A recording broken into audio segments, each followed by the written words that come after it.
My friends, welcome to this episode of the Outdoor Gear Review. I hope you all are doing well.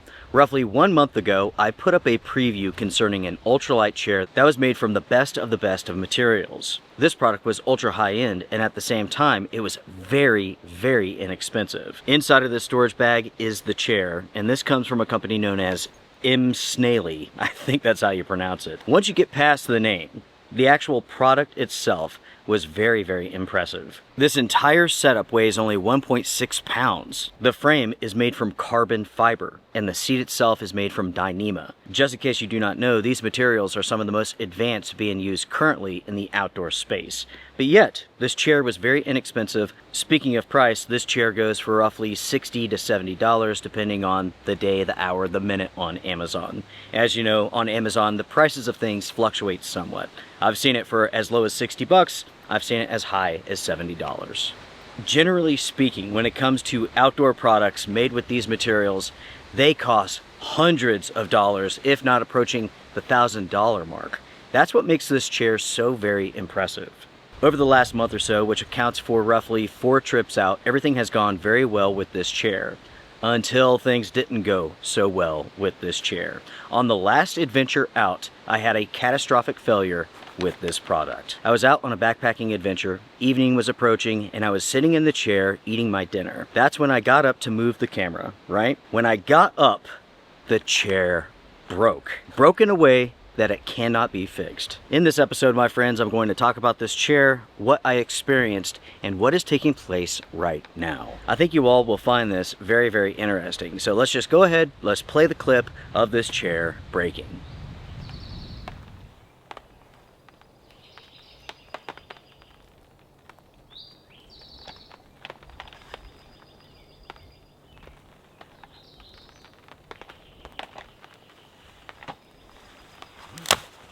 Shit. Oh no. Now that you've seen the clip, let me go ahead, take this chair out of the storage bag and set it up as far as I can so I can show you all the problem.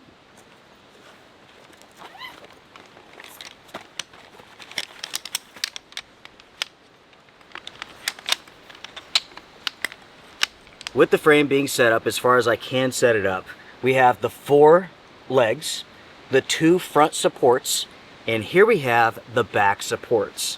This one is fine. This one here is now broken. It simply cannot be used and it will not hold itself into place. The failure point is right here between these 2 poles. The shock cord is still there. The materials are for the most part fine, but yet, as you can see, this will not stay together. The reason why is quite interesting. Focusing on the back support pole that is not broken, check this out. Watch what happens when we separate these 2 components. Do you see something that's missing from the other side?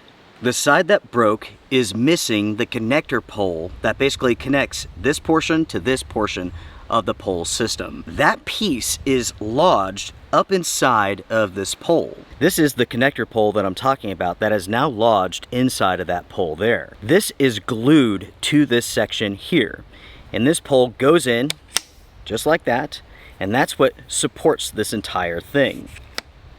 Without the connector pole, these 2 pieces do this. So again, that connector pole has come unglued and is now lodged way up here, so it can't connect these 2 together. When the connector pole came unglued and shifted, it caused a great deal of force to go through this pole system here, and it did splinter and crack this carbon fiber. As far as the issue goes, that is basically it. It is not a failure of the materials themselves, but rather a defect with the manufacturing process. Now, I need to mention, that doesn't mean that every chair is going to have this problem. This may be unique to me. Stuff like this certainly does happen. For an example, when I take a tent out and I waterproof test it, just because the tent that I purchased may have leaked doesn't mean that every single tent will leak. Now, of course, it does depend on the issue and what the reason is for the leaking. If there was an imperfection with the seam tape, that could be unique to the tent that I have, and no other tent is going to have that problem. If a tent is leaking from the vents because the design is poor, that's more than likely going to affect all of those tents with that design. With that said, again, there's no telling if this is a widespread issue or if it's unique to this chair and this chair alone. As it stands right now, we simply do not have enough information to go on, and that's why I wanted to get this video out there. I wanted you all to be aware of the issue that I had. Just in case you have one, you could be looking out for this issue too, which may or may not present itself. Or if you're considering one of these chairs, it's something that you are at least aware of. By the way, folks, it should be mentioned that the weight limit of this chair is 330 pounds, and I am on the closer side of 200 pounds, which is far from 330 pounds. So no, this is not an issue as far as the weight limit goes. Now, when it comes to this chair, I have to say I am disappointed with this failure. This product has a lot going for it. Super high-end materials, ultra lightweight, technically very strong, and at the same time, very inexpensive. Again, especially for these materials. It is my hope that this issue is isolated to this chair and this chair alone, and it's not some sort of larger defect with the chair overall. As soon as I had an issue with this chair and I got home, I sent this company an email. Well, technically it was a message on their website. I could not find an email address. Also, I purchased this on Amazon and it was outside of the return policy. So I had to contact the company. I did so through their website, and unfortunately, I did not get a response. Or at least that's what I thought. This morning, before I left the house, it dawned on me, maybe I should check the spam folder. And I am glad that I did, because I had a response from the company, and that response came in the exact same day that I sent them a message. Do know that I contacted this company with a burner account. They do not know that my name is Luke, this is the Outdoor Gear Review, or anything like that. It's not like I'm getting any sort of preferred treatment because I do YouTube or anything. As far as the company is concerned, I'm just a typical purchaser from Amazon. Their response was excellent. All that they wanted were two things: pictures of the issues, well, I guess three things: a description of the issues, and they wanted an address to send a replacement chair to. That, everyone, is a very impressive response. Now, assuming that everything goes well, I get a replacement chair, this sort of response is better than what you will experience with many companies in the United States. And that's pretty crazy to say. Sometime back, I had an issue with a Nemo sleeping pad. I emailed the company. A couple days go by, I get a reply. I respond. A handful of days go by, I get a reply. Incredibly slow, very poor customer service with a very expensive product. Ultimately, I did get a replacement for that pad, but I had to jump through so many ridiculous hoops and it took forever to get it all resolved.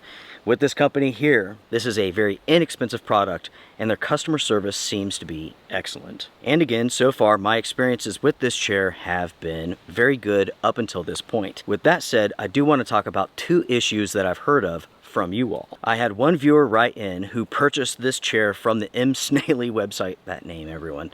They purchased it from the website. It took a little while for it to arrive because it was coming from China. So they wrote the company and they never got a response. I suspect that the response actually went to their spam folder, just like it did with me. I suspect this because when you get a response from this company, it's not like it's like so-and-so at M. Snaily. It's very much like someone's personal email address. So obviously this is a small company, and if they're using personal email addresses to write back, it could cause an issue and it could go to spam, just like it did with me. I heard from another viewer named Jeff who purchased this chair after my preview, and when it arrived, there was an issue. The frame and the poles were put together incorrectly. Luckily for him, this was an easy fix. He undid the shock cord, took everything apart, put it back together, and now the chair works perfectly. Thank you to both of the viewers who wrote in and shared their experiences. I do appreciate it. When it comes to the products that I'm testing out, I can only share my experiences. What I find really helpful is when you all share your feedback as well. And as you can see, I do include that feedback in the videos that I do. And that, everyone, wraps up the story involving this chair as it stands right now. Another one is on the way and my testing will continue. And it will be interesting to see whether or not I have any other issues. Again, when it comes to this chair, it wasn't a failure of the materials. It was a failure of the manufacturing process. Specifically, the glue that holds the connector pole into place came undone, and that's why the chair failed. Have I tried to fix this myself? Absolutely. Unfortunately, that connector pole is really lodged inside of that pole and there's no getting it out. not without breaking something. Anyways, folks, my testing with this chair, the replacement, will continue, and I will be back with my ultimate review after I've thoroughly tested out the second chair. If you have purchased one of these chairs, or if you plan to, and you want to share your experiences with me, I would appreciate it, and I will include those in a future review of this chair. This, everyone, is why this channel exists. I test out products so you all don't have to, and at the same time, I can help companies make better products, which is really awesome to say, because over the last 12, 13 years, the Outdoor Gear Review has helped countless companies make much better products that better serve their customers. Dozens and dozens of times, revisions of products have hit the market because of this channel and our testing.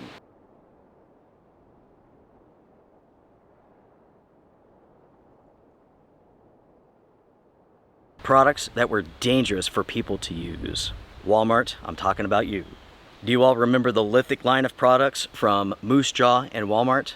That's right, the Outdoor Gear Review was solely responsible for having that entire product line shut down. Backpacks, tents, stoves, sleeping bags, all of it. It goes back to being agenda-free, which this channel is. This channel is about information, it's not about selling products. And that's what separates it from the vast majority of outdoor channels on YouTube. If you can respect that sort of thing, please hit the thumbs up, I do appreciate it. Also, you can support the channel, Patreon, YouTube, oh yeah. Until next time, everyone, take care, be well, strength and honor. Bye for now.